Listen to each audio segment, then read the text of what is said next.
नमस्कार, मैं हूं नंद कुमार शर्मा के today news में आपका स्वागत है। हमारा संवाददाता राजौरा से प्रवीण पेरका, इनके द्वारा मिली हुई जानकारी के मुताबिक 28/8/2024 रोज बुधवार जिला परिषद बांधकाम विभाग के सामने के मैदान में रविंद्र आरपी यात्रा अश्विन बावनकर, आकाश यादव, शिव मंदिर सोनियानगर मित्र मंडल सोनियानगर द्वारा दही हंडी का प्रोग्राम किया गया है। प्रोग्राम विजेता शिवशक्ति प्रथम बख्शिश आमदार सुभाष धोटे जी के तरफ से दिया गया है। माजी नगर अध्यक्ष अरुण धोटे जी, युवक कांग्रेस के जिला शंतनु धोटे, माजी नगर सेविका संध्याताई चांदेकर, कल्याणीताई गेड़ाम, एजाज अहमद, चंद्रशेखर सांदेकर, राजौरा के पुलिस कर्मचारी ने अच्छा मार्गदर्शन दिया। आयोजक शिव मंदिर सोनियानगर मित्र मंडल राजौरा। नमस्ते, टुडे 18 न्यूज़ हिंदी में आपका स्वागत है।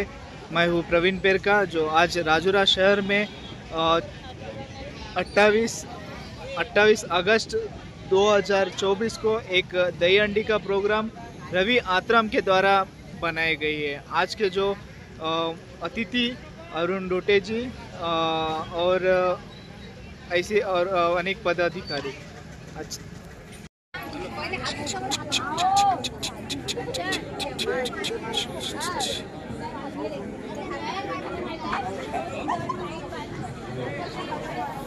हेलो, नमस्कार। शिव मंदिर सोनियानगर आयोजित आजच्या दही हंडी कार्यक्रमासाठी उपस्थित राजौरा शहरातील तमाम युवक प्रेमी बंधू आणि भगिनींनो, श्रीकृष्ण जन्माष्टमीच्या उपलक्षामध्ये राजौरा शहरामध्ये दही हंडीच्या कार्यक्रमाचं काल आयोजन करण्यात आलं होतं। गांधी चौक आणि नगरपालिकेच्या खाली बाजूच्या जागेवर काल दही हंडीचा कार्यक्रम पार पडला। सोनियानगर येथे मागील 4 वर्षापासून रवि आत्राम आणि त्यांची टीम दही हंडीचा कार्यक्रमाचं आयोजन करत असते। रवि आत्राम नाशिकला काही वर्ष नोकरीनिमित्त 10 वर्ष राहिला, त्याच्यामुळे त्याला तिकडची बरीचशी कल्चर संस्कृती आणि मुंबई जवळ असल्यामुळे बराचसा तिकडचा परिसर त्यांनी बघितला। आपल्याला माहित असेल, दही हंडीच्या माध्यमातून ठाणे आणि मुंबईमध्ये आज दिवसभर आपण बघितलं असेल, दही हंडीचे कार्यक्रम मोठ्या प्रमाणात आणि बरेचसे राजकीय पक्षाचे नेते, आपले मुख्यमंत्री असो, उपमुख्यमंत्री असो, काँग्रेसचे नेते असो, सगळ्याच्या वैयक्तिक दही हंडीचा त्या ठिकाणी प्रदर्शन आपण होताना बघितलं आहे। खऱ्या अर्थानं आता एजाजी सांगितल्याप्रमाणे अधर्मावर धर्मावर अधर्माची जे मात होती, कंसानी आणि कौरव लोकांनी जे काही अधर्म कृत्य केलं, त्याचा सर्वनाश करण्याकरता श्रीकृष्ण भगवान श्रीकृष्णाने खऱ्या अर्थाने जन्म घेतला। आता त्यांनी कंस मामाचं राजौरा बाबतीत उदाहरण दिलं। आपल्याला कंस मामापासून सावध राहायचं आहे आणि कौरवाच्या सेनेपासून सुद्धा आपल्याला सावध राहायचं आहे। एकीकडे राजौरा विधानसभेच्या माध्यमातून, राजौरा शहराच्या माध्यमातून येथील आपले आमदार विकास गुरु सोबत नेतृत्वाखाली ज्या पद्धतीने विकास होत आहे, तसं राजौरा उड्डाणपूल असो, सरकारी 100 बेडचा दवाखाना असो, बाजूलाच असलेला तो दवाखाना आपल्याला माहित असेल, हा मोठ्या प्रमाणात विकास होत आहे।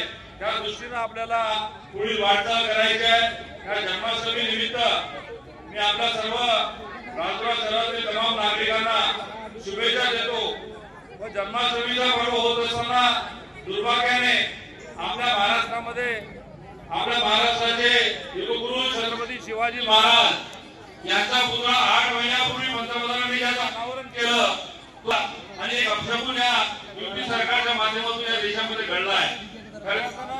शिवाजी महाराज सरकारचा पुतळा समजा पडत असेल तर या राज्यामध्ये किती मोठ्या प्रमाणामध्ये अपप्रचार किंवा भ्रष्टाचार होताना आपल्याला दिसून येत आहे। तर म्हणजे अशा प्रसंगी राजकीय स्टेज नसताना सुद्धा काही गोष्टी आम्हाला सांगावं लागणार आहे। मी या प्रसंगी राजौरा शहरातील सगळ्या नागरिकांना विनंती करतो की हा जो दही हंडीचा कार्यक्रम आहे, हा दही हंडीचा कार्यक्रम आपल्याला पुढच्या वर्षी याच्यापेक्षाही मोठा आणि देखणारा आपल्याला दाखवणार आहोत। मी पुढच्या वर्षी शिव मंदिर सोनियानगर मित्र मंडळ यांचा खूप खूप आभार। त्यांनी जे या दही हंडीसाठी जे सहकार्य केलं, जे मदत केलं, जे तळमळ जीव काढून जे एकत्र राहून जे मदत केली सोबत, त्यांचा मी खूप खूप आभार मानतो। मित्रांनो, हा कार्यक्रम आपला 4था वर्ष आहे. राजुरात का कोणी स्टार्टिंग कार्यक्रम केली आहे ते शिव मंदिर सोयानगर मित्र मंडळ यांनी केलेली आहे. आम्ही गेल्या वर्षी 7,000 बक्षीस दिली होती, यावर्षी डायरेक्ट 21. आम्ही 500 रुपयापासून बक्षीस पासून कार्यक्रम केलेले आहे. आज 21 वर पोहोचलोय. उद्या आम्ही 50 वर पोहोचू जर का भाऊचा मार्गदर्शक राहिला तर. आणि या कार्यक्रमासाठी खरं तर म्हणजे मी मागच्या वर्षी घोषणा केली होती की मी कार्यक्रम करणार नाही म्हणून, आणि पुष्कळ लोक मला बोलत पण होते की रवी तू कार्यक्रम करणार नाही का. तरी माझे मित्र मला बोलले होते की भाऊ काही होऊ दे पण यावेळी आपण कार्यक्रम करू. तर आम्ही नाही का भाऊला एक मदत मागितलं की भाऊ आम्हाला राजुऱ्यामध्ये कार्यक्रम करायचा आहे. तर भाऊने आम्हाला बोलले होते की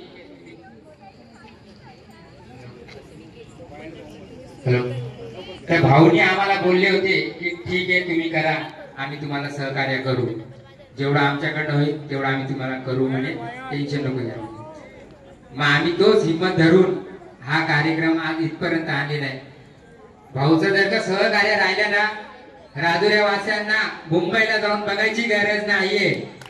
मुंबईला बघून मुंबईला पुण्याला नाशिकला जाऊन पाहायची गरज नाहीये. हाच कार्यक्रम 2-3 वर्षांनी असा कार्यक्रम करणार की जे मी पुण्याला नाशिकला जे बघत होतो तोच कार्यक्रम मी या राजुरा शहरामध्ये करणार. फक्त भाऊ तुमचा सहकार्य असू द्या आणि